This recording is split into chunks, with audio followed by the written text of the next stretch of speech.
is going to give a presentation on presentations.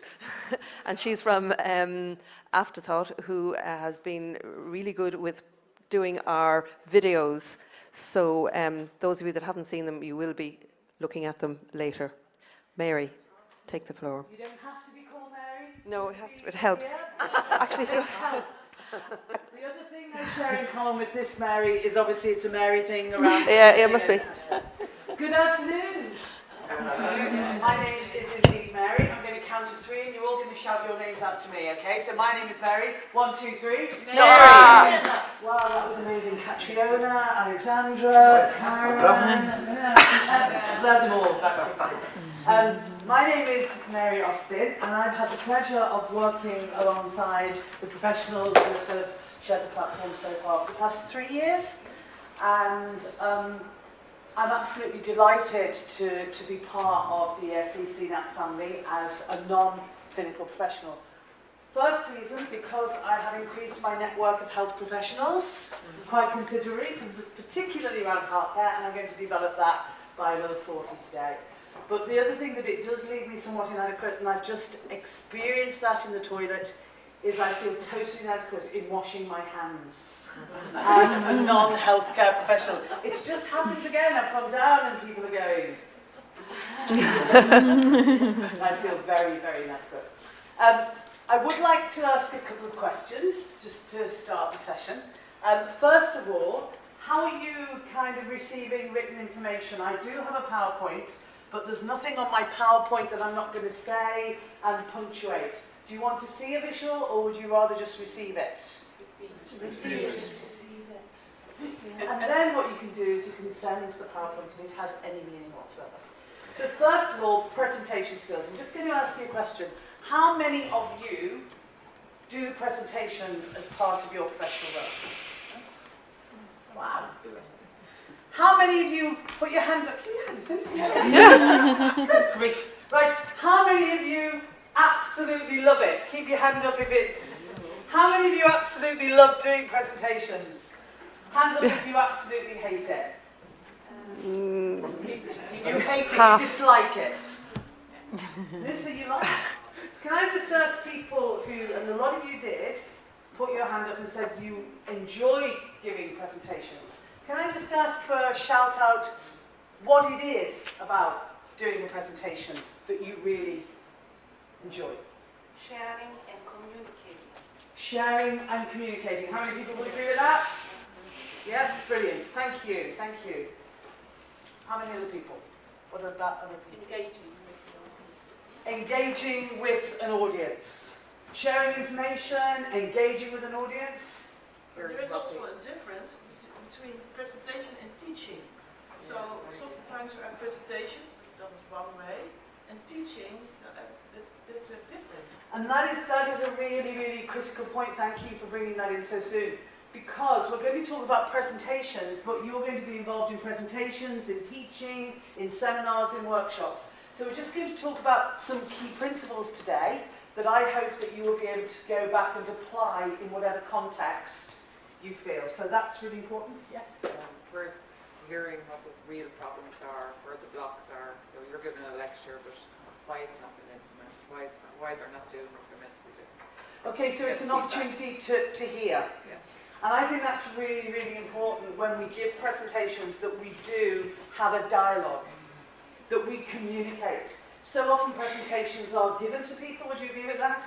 And there's no rapport. So that's one of the key things. I'm going to be talking smart, not necessarily what I say, but smart, star, no actually, I'm going to start talking about star. Something to take away and remember. Alright, so write star on your sheet, something to take away and remember. Whatever you think is important around presentation, just add to your list. That relationship, the conversation, is important in any presentation you do. And the ability to build into your presentation the opportunity to listen as well as to communicate. Do people agree with that? Yeah. When you have observed a really inspirational presentation, or you've given a really inspirational presentation, what are the qualities that you remember? Enthusiasm? Clear. Clear. Clear, they're very clear, thank you. So enthusiasm, clarity, Take home message. take-home message, inspiring, Energy. energy,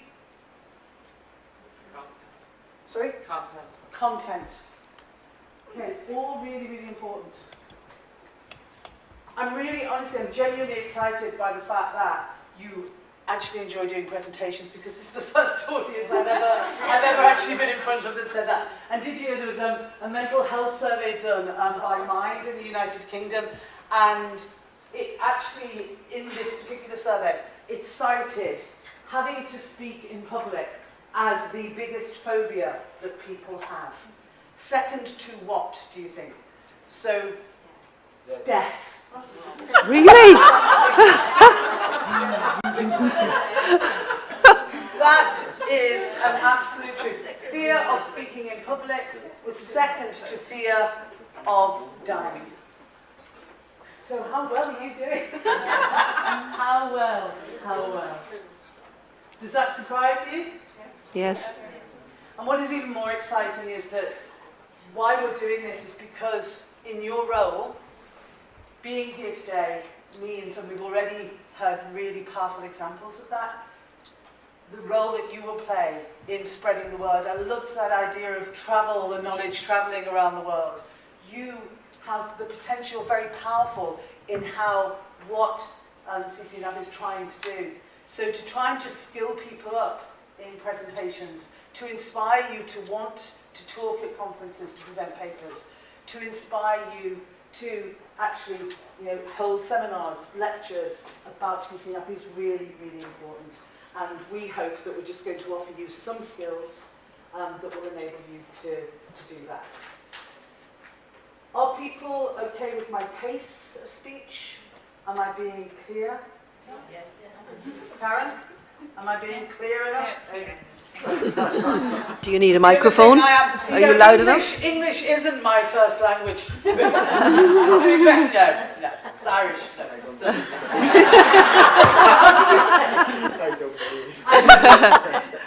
Alexandra and I, we shared an aisle, didn't we, on the plane without knowing each other. And I do have to share this because it was a lovely moment.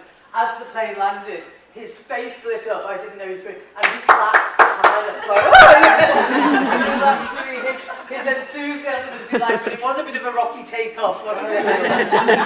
So we had a bit of a bumpy ascendancy, but we were all right coming down. So, and it was a joy when I actually saw him and was able to develop that. So that's really important. Okay.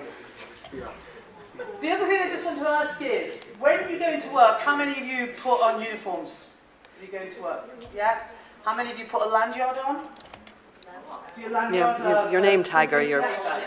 Just think, I'll come to that later, but just think about what happens when you're physically doing any of the things when you go into your workplace or you go into the place that you're working. Just want you to just think now, and we'll talk about it later, of what rituals, what routines that you may go through as you go into your working life every day. There will be routines, there'll be patterns. So just have a think about that as we move on. The thing I will say, and I've been doing it copiously, never underestimate the power of water in any presentation that you do. The rule is you drink 15 minutes before you start to speak. Do not, it's like the oil of an engine, it has to be. Right, and I work a lot with actors, that's my background, is theatre and drama. And, drink, well, I hope they've got water in their bottle. We're all familiar. No, but just seriously, water, 50 minutes, have water there. Never be afraid to just take a gulp. Sometimes I will take a gulp because I've forgotten what to say. And do you know what I really want you to do? You know what I want you to do? I want you to do like that. See, You're on camera. About me, can they? No, they can't. Water. These simple techniques, I promise you, are really, really important. I think you know this, preparation and planning, but often when people think about preparation and planning, they think about just what is on the paper, preparing. You know that phrase, fail to plan, yeah? Plan to fail. It's a simple one, but content. But what I am very conscious of, and that's been brilliantly demonstrated so far, is knowledge is power. You have power. You've been invited to speak. You've been invited to communicate. People want you there. That's the really important thing. They want you there. Give them the dignity that you plan. You spend time planning your content so that it's fit for purpose. The other thing that people often underestimate is preparing themselves. Preparing themselves in delivering the content of the speech.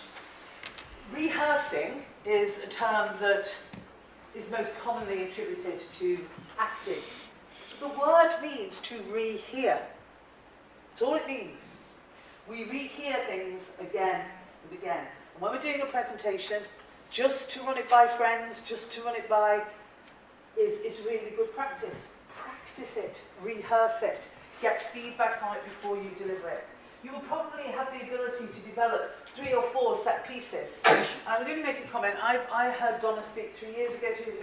I am so impressed, Donna, from having her do that, with the way in which your techniques have developed, because you're more used to it. No, but you're more used to it. She's my critical friend. Sorry? You're my critical friend. I didn't know the word critical was ever in there. Yes. No, but that idea of rehearing, practicing it, imbue it with the dignity that it deserves. How often do you get people going home from the room? Yeah. Now, and what speech am I on today? I never underestimate. And I've been working in theatre, and I've been working in working with actors and coaching and training for over 30 years. I did a job yesterday, and I was as anxious and concerned because that audience will never see us again. That's a one-off. And that's important to me as an educator, as a presenter. They've taken the time to come over and to sit in front of me. Imbue it with dignity. Yeah? Give yourself time. So prepare is really important in terms of the content. The other thing, have any of you done a TED Talk? I'm going to put it out there now. Is there anybody in the room who's done a TED Talk? Are you all clear on what TED is? Yeah. Can somebody, is it technical education and development? If you haven't, go on TED Talks. Because they are absolutely remarkable, and there's a lot, isn't there, around cardiovascular care. But TED Talks it's been a movement for the last 10 years that has been about getting experts to talk about, or not necessarily people who want to share a concept, an idea, a piece of learning. And they have 18 minutes, that's all they have. They have to condense everything down to 18 minutes. And it's quite remarkable in how they hone it down and they come up with that star message, something to take away and remember. But there's a lot of planning. I was reading something about it this week. They have people coaching them. They have people looking over their material to structure it. But the most important thing they say about TED Talks, the number one, what do you think the number one tip for anyone doing a TED Talk? What are they advised to do in terms of their content? Believe in what you say. Believe in what you say. Be your authentic self. That idea of being your authentic, you have experience that people want to hear about. Be your authentic self. Don't try to be somebody else. That's not what people want. They've invited you. So be your authentic self. Make your material feel comfortable with you. I will never do anybody else's presentation. You know, it's got to be my language. It's got to be my non-verbal communication. It's got to be what I do, which is why, interestingly, I don't feel comfortable with PowerPoint because that's not how I am. That's not the authentic me. You know, how many people do we get retreating behind sheets? Yeah? So that's really important. Is this making sense? Yeah. And the other thing I really thought about was that be proud of what you're doing. Let people hear that pride. I heard pride. I heard pride so far today. Social media woman, I'm not interested in social media, but I tell you what, I am now. Because she was passionate. She was knowledgeable. She was committed, and she asked for feedback, didn't she? Even though she's somewhere in another part of the world, she said, you need to tell me, not just how I've done, I don't think it was about that, you need to tell me what I can do to help you as a result. The other thing that you just want to be mindful of is if you give a presentation, be aware of the room. I said to Donna when I arrived, can I go and see the room? I need to come, I need to stand there. I've chosen not to be up there because I want a rapport. Know your room, know your space, know your equipment. The biggest fear of people doing public speaking, what do you think the second fear is related to it? talking in front of the microphone. And we've had it already, haven't we? Where Mary? Who was it before? Katrina. So I'm just going to tell you something about this now.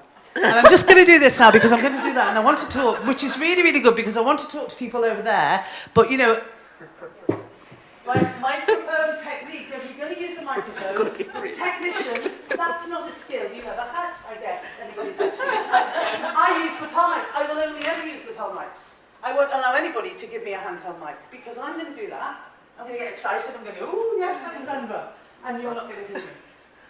So technology, think about it, refuse to have microphones if you're giving the presentation. This is brilliant, by the way. I love the fact that you are up here. But lovely projection, darling. Lovely projection. Do you see the sense of that? Know your equipment, know the space. So preparing room, content, equipment and self cannot be underestimated. Now, you may start to panic. I have anxiety. I will, when I think, oh, I'm getting across, I'll start to rush a bit. I'm going to have a little glass of water. If you panic, what do you think you should do? Take a deep breath. Brilliant. Breathe. We're going to talk a lot about breathing. You know, as health professionals, one of the first things you're taught at drama school is the power of breath. Breath keeps us well, doesn't it? And as an actor, the one thing that you have to know about is how to breathe. And when you hear a lot of, in England, I don't know whether it's the same across, but when we get people who have, does anybody remember, sorry for those colleagues who gone, Connie Fisher, the woman who won the Becoming Maria in Sound of Music.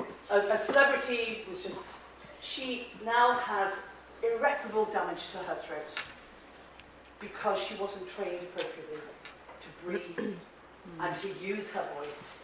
And again, we would say deep breaths prior to going on, and I'll talk a little bit more about that. So it's okay to panic. Breathe is brilliant. Energize yourself physically. Just, you know, do something, pick up the water, drink.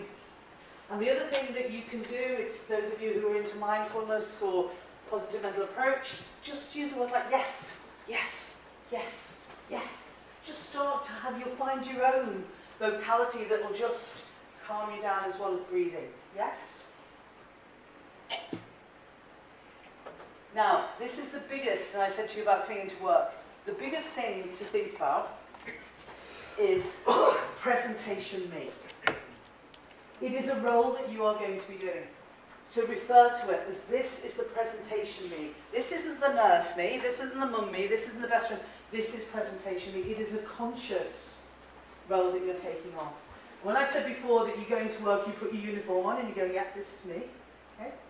You do that with a lanyard or whatever you do in your rituals. You need to do the same if you're giving a presentation. Become presentation me. I have technique.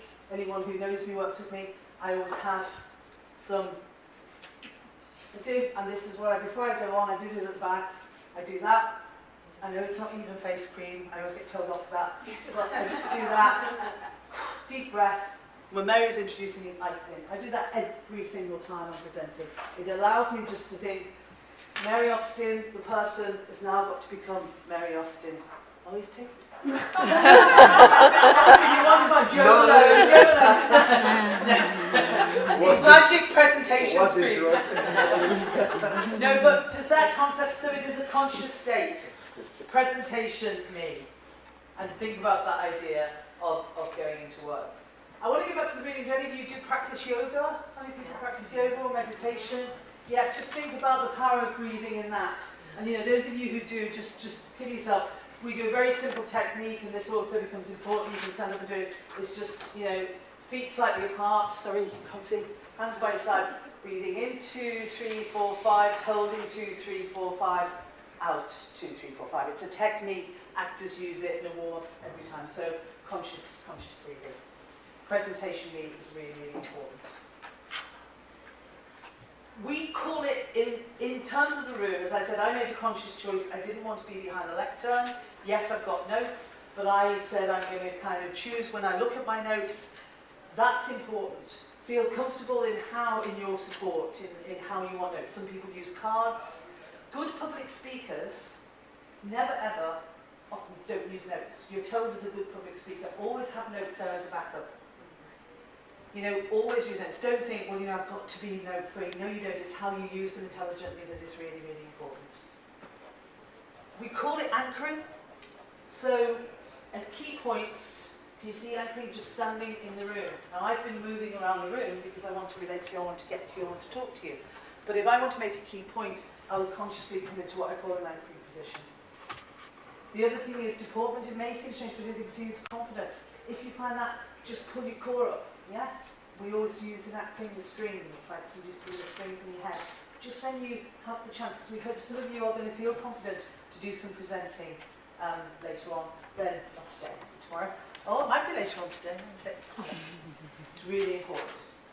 The other thing that I was saying again, and the lectern can be a block to this, in acting and in presentations, I call it lighthousing.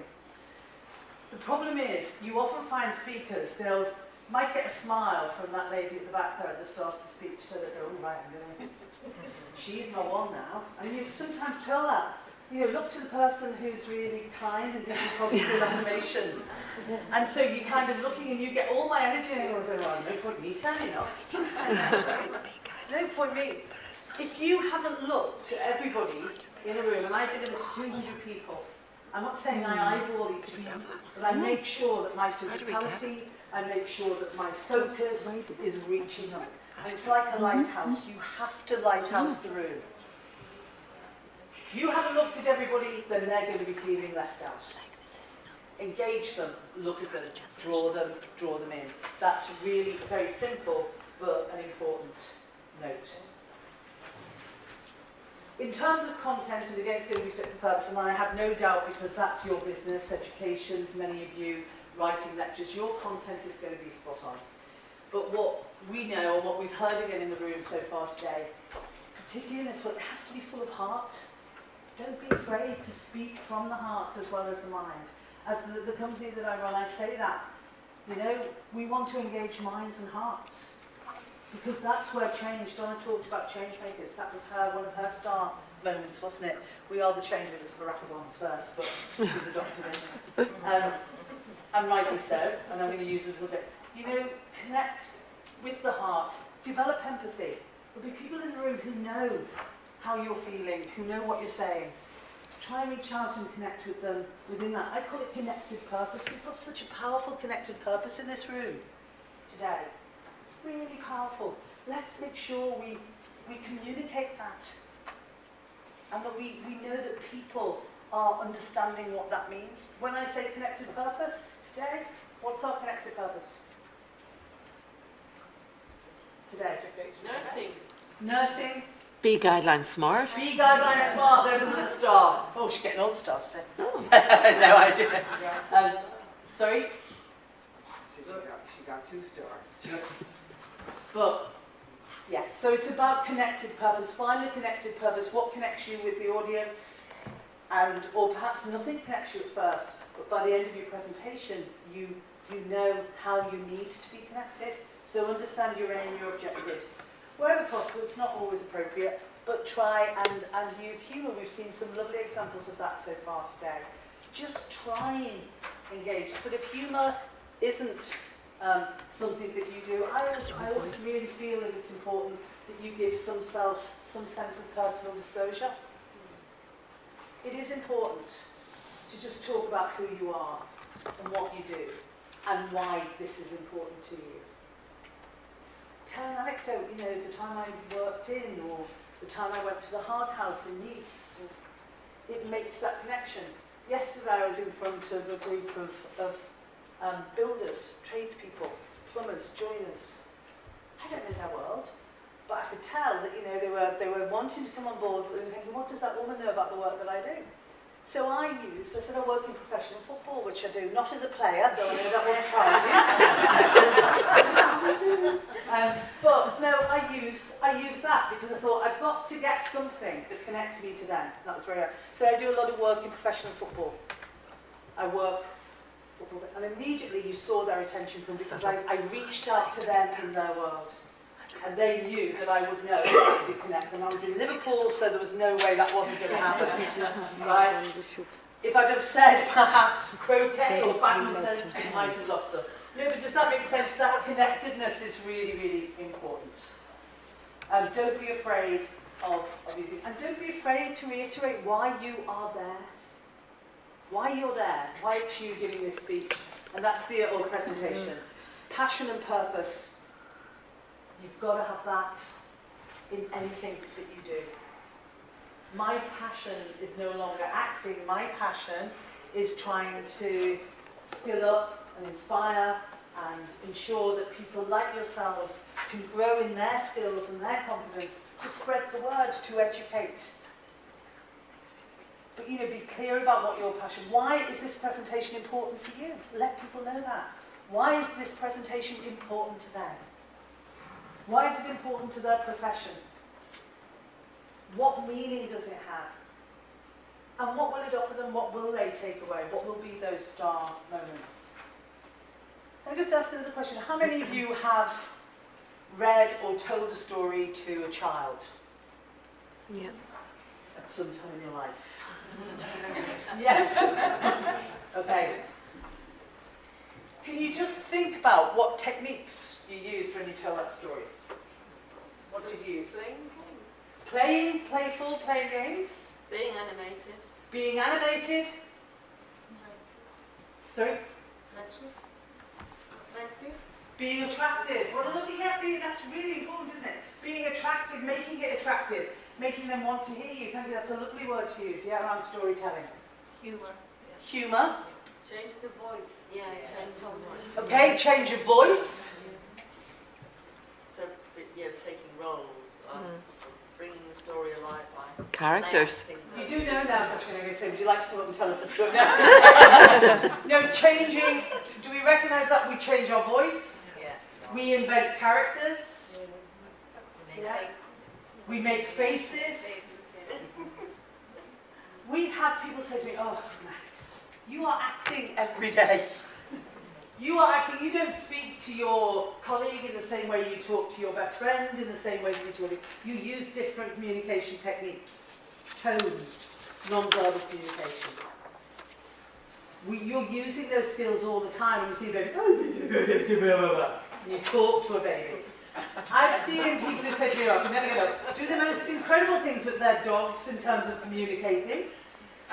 So, be mindful of that. You do have those skills. It's just about amplifying them that is really important. So when you look at during your speech, your presentation, think of good storytelling, think of the opening, think of the middle, think of the end. In theatre, when we're writing stuff or we're writing plays, we talk about exposition. So when you watch anything on the television, in the first series, you'll have exposition. They will start to introduce you to characters. They'll introduce you to concepts. And then you will have, my French colleagues may be impressed with now, a denouement. Don't know what it means, but I know we have one. Denouement, what does denouement mean? Don't know. A reveal? This is a reveal. Something that happens. So you have exposition. Tell us what you're going to tell us. You have a denouement. Donna's kind of denouement in her speech was the stuff around the survey. That was the reveal, wasn't it? This is what I need you to know has come out of the survey. That kind of information giving. So be mindful of that. And we always say, tell us what you're going to say. Tell us, again, what it is. And then tell us what you told us. Does that make sense? Threes. Just repeat these. And the other thing that is really important is you will know if your audience, obviously this is a difficult session to know because people are hearing things in another language. I'm mindful that you'll be getting very, very tired. It's a hot room. Yeah? So be sensitive to that. Somebody will ask you, do you need a break now? Do you want to, is the coffee calling you? No, but sometimes, and I will, sometimes you have to know that. Perhaps it's not that easy if it's, you've got 20 minutes in a presentation. But if you're going to be doing a lecture or you're doing a networking and you feel in your audience, we just say, should we take 5 minutes? That's good sensitivity to your audience in terms of rapport. And we would say as well, and I loved everybody today, and I do have always appreciated that when I come to these sessions, is the thoughtfulness that goes into it. And I joked about my friends, but they are clearly demonstrating they want you to ask questions by putting a microphone in front of you, aren't they? they're inviting that, and I think that is really, really good. Invite comment, invite feedback, invite reflections. That's really, really important. So I'm going to do that now, in terms of inviting you to say what has been a smart for you so far. And I'll only cry if you haven't got any. Smart or star? A star? You Why is already it did smart? smart. But that was my educational way of checking that you've understood. Star. Hannah's wide awake. Star. So the star is the something that you will take away and remember from this session. What are the star moments? Presentation me. Presentation me. Does that mean something to you? Yeah. Can each of you identify with that? Presentation me, it's a conscious state. Any other star moments? Drink water, Mary. Drink water. Constantly. But again, you know, I can sometimes present for 3 hours a day, thank God we got the shorter version. But the thing is that no, but drinking too much water is a problem if you've got to leave the everyone room. is So for that's you. why it says 15 minutes and then just take sips. You know, if you're lugging it, it can be problematic. But no, that. Any other star moments? The fact that it's secondary to fear of death. The fact that public speaking is secondarily to fear of death. The lighthousing. Yeah. Yeah, that idea. Just practice that.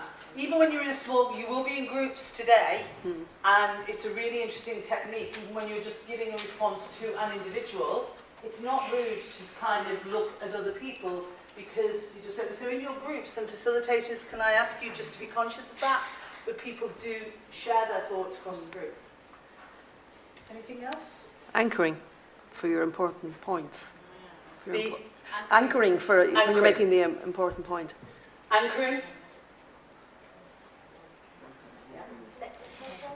Connected purpose. Why am I speaking to these people at this time? Thank you. Yeah, connected purpose. Deep breathing. Yeah. I love that you did that then. That's good.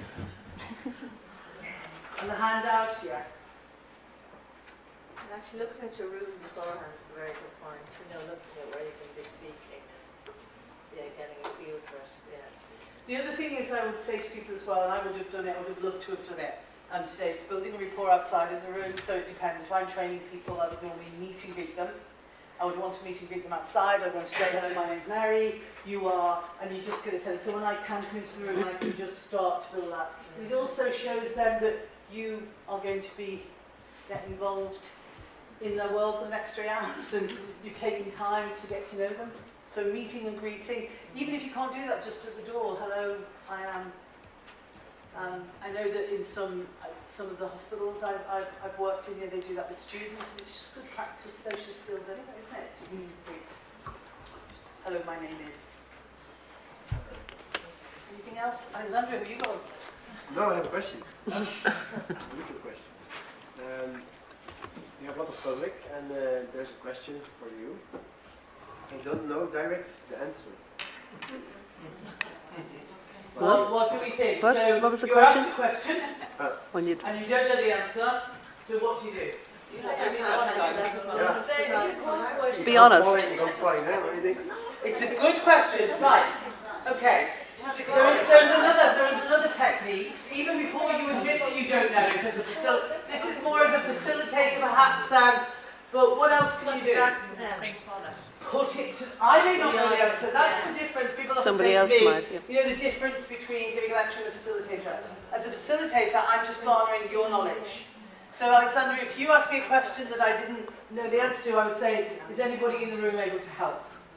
Oh. Is anybody in the room now? The concern you have with that is that it could be what I call a pooling of ignorance, and they might not necessarily give the right answer. It's a bit like don't give patience.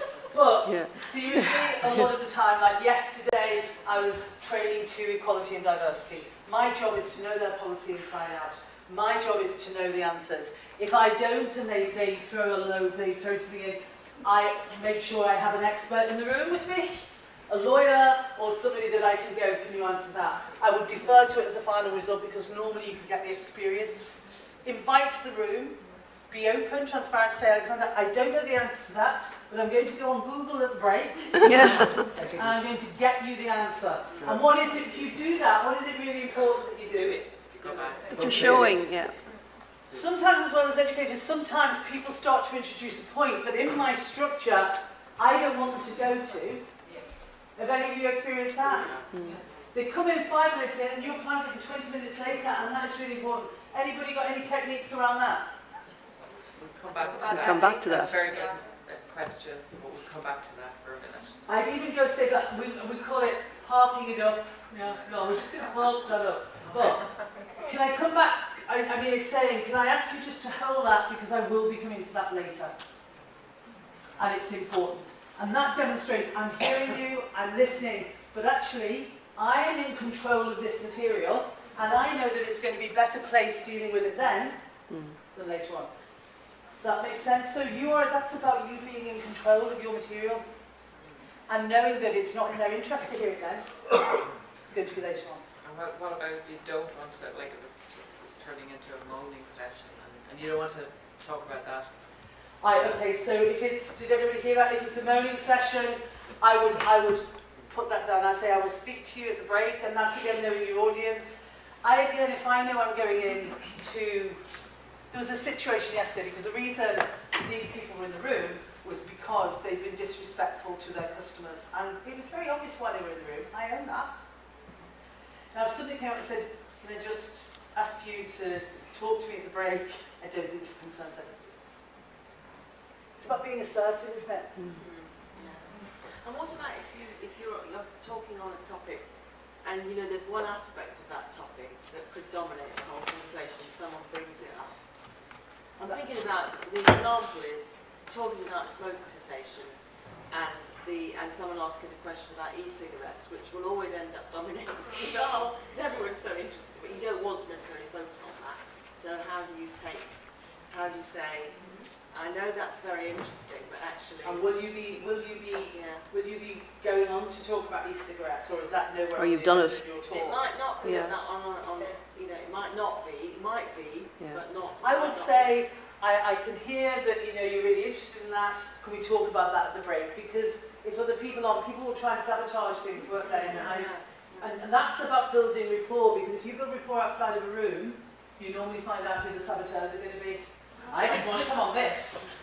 But 2 weeks before Christmas, you find out who those people are, and I love them. I just make a friend of them. And I go, oh, that's really, really, really. So what's your name? And, just take away their fire. But I'm watching them. No, but it is, and that's your job, isn't it? It's your job to know that. You're the position of trust in terms of leading this session. So if you didn't want, if it's a topic you're going to, park it up, and I will speak about it. If it's questions and I don't want to answer it then, I'll say, park it up. But then I will say, are there any questions I've not answered? Because some people write them down, I don't use pen and paper when I'm speaking. Any other questions?